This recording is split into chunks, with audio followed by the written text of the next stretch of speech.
Wake up! Can you hear me?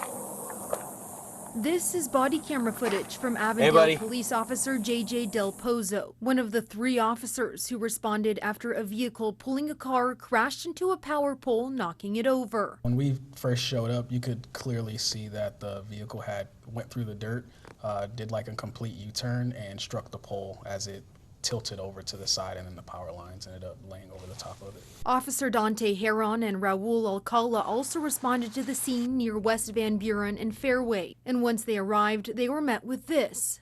There were 2 civilians that were attempting to approach the vehicle, and right before they did, obviously I yelled as loud as I could to be like, stay back, because at that time we didn't know if the lines were energized.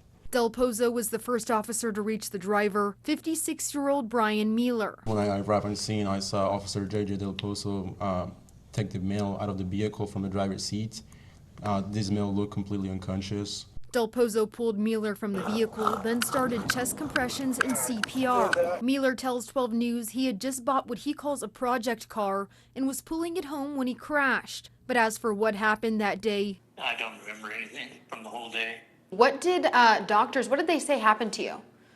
Cardiac arrest. Mueller was transported to the hospital after the July 16th incident and has been in and out of the hospital since. He says the experience has been a wake-up call for his health. I was not paying attention to it, letting myself have type 2 diabetes way out of control and stuff like that. Almost a month after the accident, the officers reflect on just how dangerous the situation was. So at that time, none of the transformers had blown yet, and from our training, basically that says that it's a 50-50 shot essentially if the lines are hot or not. With 2 people running up to the vehicle, we kind of had to make a decision.